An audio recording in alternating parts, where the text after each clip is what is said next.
জবাবদিহি না থাকলে ৫ আগস্টের মতোই জনগণ ছুড়ে ফেলবে বলেছেন বিএনপির ভারপ্রাপ্ত চেয়ারম্যান তারেক রহমান। সংস্কার বাস্তবায়নের জন্য নির্বাচন দরকার জানিয়ে তিনি বলেছেন, নির্বাচিত জনপ্রতিনিধিরাই সমস্যার জট খুলতে পারেন। স্বৈরাচারের আমলে যারা কথা বলার সাহস পাননি তারাই এখন সংস্কারের কথা বলছেন। মন্তব্য করে তারেক রহমান তাদের ধন্যবাদও জানান। 2 মেয়াদের বেশি দায়িত্ব পালন করতে পারবেন না। রাষ্ট্র কাঠামো মেরামতে বিএনপির প্রস্তাবিত 31 দফা সম্পর্কে দলের নেতাকর্মীদের প্রশিক্ষিত করতে সারা দেশে চলছে প্রশিক্ষণ কর্মশালা। এরই ধারাবাহিকতায় রাজধানীর কদমতলীতে ঢাকা মহানগর দক্ষিণ আয়োজিত কর্মশালায় অংশ নেন স্থানীয় বিএনপির নেতারা। রাষ্ট্র কাঠামো মেরামতের রূপরেখা। দলের ভারপ্রাপ্ত চেয়ারম্যান তারেক রহমান ভার্চুয়ালি যুক্ত হন আলোচনায়। নেতাকর্মীদের প্রশ্নের জবাবও দেন।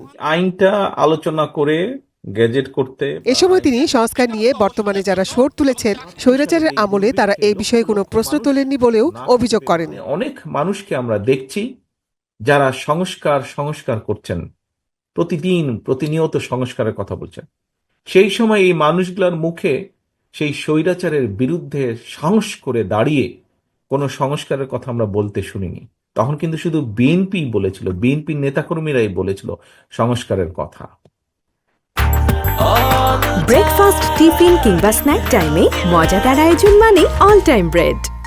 তবে আজকে যারা সংস্কারের কথা বলছেন, আমরা তাদেরকে আন্তরিকভাবে ধন্যবাদ জানাই। 2.5 বছর পরে বর্তমান সরকারের সংস্কার কমিশন একই কথা বলছে। সংস্কার না নির্বাচন আগে এমন প্রশ্ন যারা তোলেন তাদের উদ্দেশ্যে তারেক রহমান বলেন, সংস্কার বাস্তবায়নের জন্যই নির্বাচন প্রয়োজন, আর নির্বাচন না হলে জবাবদিহিতা থাকে না। যেই সরকারই আসবে এই সামনের নির্বাচনে, তাদেরকে আবার পরবর্তী 5 বছর পরে তো জনগণের কাছে যেতেই হবে। কাজেই যেই কমিটমেন্টগুলো বা যেই প্রতিজ্ঞাগুলো তারা জনগণের সামনে করেছে, সেই কাজগুলো তারা কতটুকু কি করলো, জনগণ তখন জবাব চাইবে।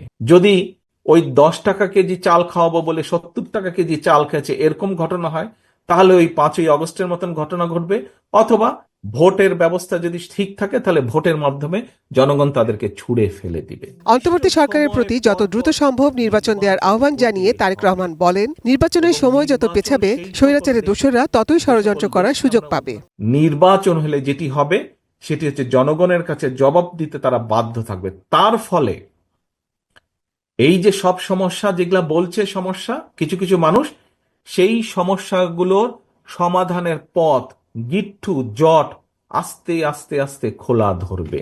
আপনারা সংস্কার আলাপ যত দীর্ঘায়িত করবেন, দেশে তত ষড়যন্ত্রকারীরা ষড়যন্ত্র করার সুযোগ পাবে।